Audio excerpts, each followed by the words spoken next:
จ้าสบายดีสบายดีเด้อสบายดีทุกคนก็แล้วกันเนาะทักทายสบายดียินดีต้อนรับเข้าสู่ช่องบ่าวร้อนหนุ่มลาวเด้อทุกคนเด้อมื้อนี้เฮาก็เดินทางพี่น้องเดินทางอยู่ที่บนรถเด้อตอนนี้ขออนุญาตบาดคำก็แล้วกันเนาะถ่ายทำตอนนี้เฮาก็ขับรถไปนำถ่ายทำไปนำนี่เนาะเพื่อความปลอดภัยเพื่อเซฟตี้ก็ธรรมดาเพิ่นก็บ่อยากให้ใส่โทรศัพท์ในบนรถเนาะเวลาขับเคลื่อนรถแต่ว่าเฮาก็เอาอยู่ในความตั้งอกตั้งใจอยู่ในความปลอดภัยก็แล้วกันเนาะทุกคนเนาะนะครับสบายดีจังไรแหละเก็บภาพบรรยากาศมาให้FCท่านผู้ชมได้เห็นบรรยากาศการเดินทางของบ่าวร้อนหนุ่มลาวเนาะว่ากันเด้อคนระเบียบความปลอดภัยต้องมาก่อนสันสาขับรถก็ได้เนาะเปิดไปน้ำกันทุกคนสบายดีถนนหนทางไม้เลขเก้าก็สิประมาณนี้ทุกคนกันค่อนข้างว่าดีพอสมควรเนาะการไปมาสะดวกสบายทางสองเลนสวนเนาะรถน้ำตามีโอกาสถือว่าหน้าที่เวียกงานนั่นแหละทุกคนเลยแต่ละมือแต่ละวันก็สิประมาณนี้กะเฮงเลยนั่นเลยเติบแต่บ่ได้ลงคลิปยังเลยส่วนแรกที่ลงคลิปเรียวคลิปสดสั่นเนาะนี่ก็เลยลองหยิบมือถือขึ้นมาจับด้วยขางหนึ่งพวงมาลัยขางหนึ่งจับกล้องเก็บภาพบรรยากาศการเดินทางว่าสั้นซะทายสายบาดีสุขคนก็แล้วกันเวลานั้นเขาก็สิสายกล้องมาหาตัวเองก็สิเป็นแบบนี้เด้อทุกคนเด้อแบบเบียเล็กเลยได้แบบเบียเล็กเลยไม่มีการตัดต่อใดๆทั้งสิ้นเลยสั้นซะภาพยาวเดียเล็กเลยขออนุญาตนำภาพอาสิบดมีความนิ่งพอเนาะว่ากันมือสมัครลิ้นติดตามกันไปนั่พี่น้องเลยสึกว่าเขาวิ่งมาไวโพดเลยเนี่ยเบิ่งกระจกหลังยังบ่เห็นทีมงานกับบอลรถมานำหลังอยู่โอเคเนาะทักทายอีกรอบหนึ่งก็แล้วกันเนาะทุกคนเนาะขออนุญาตประคันอยู่มือบ่ายข้างเดียวว่ากันเด้อทุกคนเด้อหมุนรอบๆหมุนสายหมุนหัวขึ้นขึ้นมาอะไรเนี่ย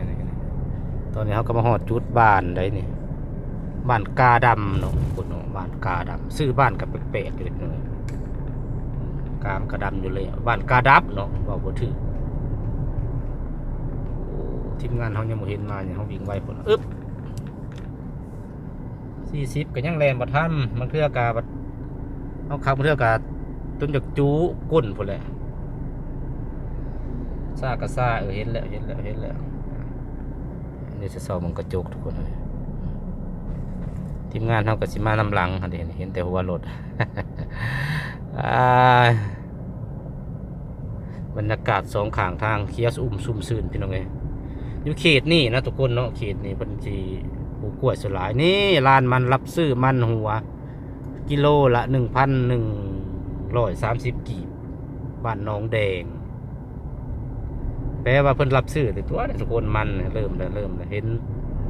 ขึ้นป้ายเนี่ยเป็นร้านน้อยๆข้างหนทางเนาะที่เพิ่นขึ้นป้ายรับซื้อมันหัวสันสามันสดมันดิบเนาะมันสำปะหลังชาวเกษตรกรประชาชนเขตนี่ส่วนร้ายเพิ่นกะปลูกกล้วยเป็นหลักเนาะทุกคนเนาะเพราะมันเป็นพื้นที่ผู้เขตผู้ดอยสันสาเมืองเซโปนข้างทางจะมีห้านค้าหรือว่าเถิบมาเงินกระตอบหน่อยว่างกล้วยว่างยังขายนี่วิวมุมนี่ตรงนี้สุดยอดเลยดูสวยพี่น้องภูเขาลำเนาไปเลย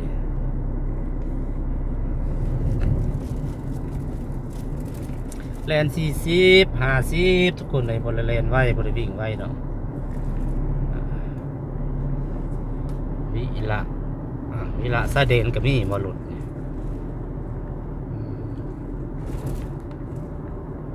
ซาเดนกับมีตัว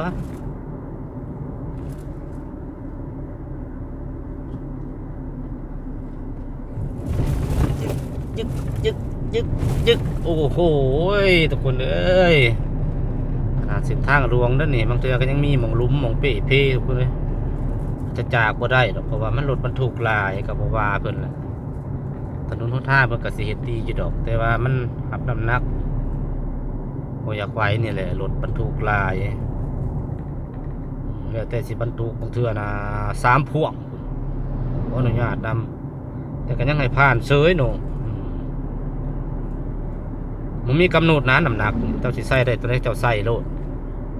เจ้าสิใส่5พ่วง4พ่วงก็แล้วแต่เจ้าถนนเมืองลาวพี่น้องมันซีรีส์คือหยัง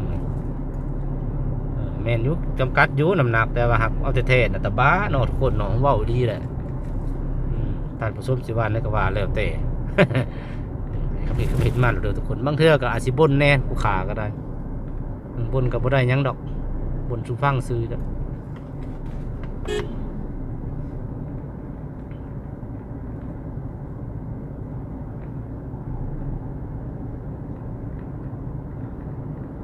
บรรยากาศสองข้างทางประมาณนี้แหละทุกค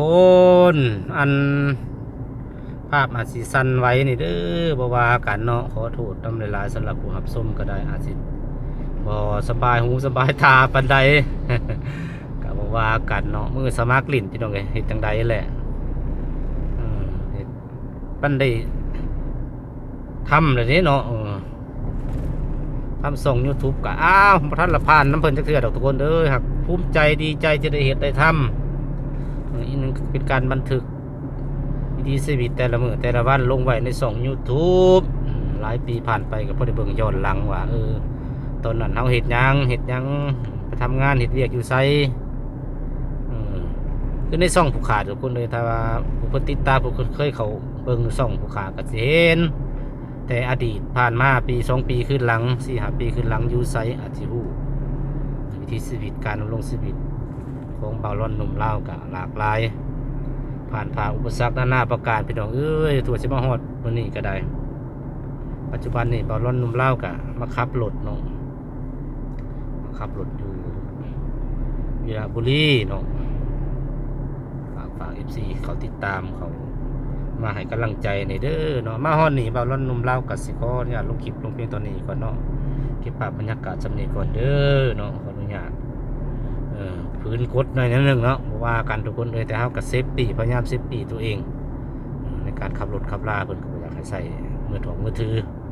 ตามกฎระเบียบเนาะเฮาบ่ว่ากันขอโทษขออภัยนำลายสำหรับภาพบ่อยากนิ่งปานใดมาฮอดนี่บ่าวร้อนหนุ่มลาวขออำลาพาจากลงคลิปเพียงเท่านี้พบกันใหม่คลิปหน้าเด้อมานำรวยสุขคนอยู่ดีมีแห้งสุดท้ายขอกล่าวคำว่าสบายดี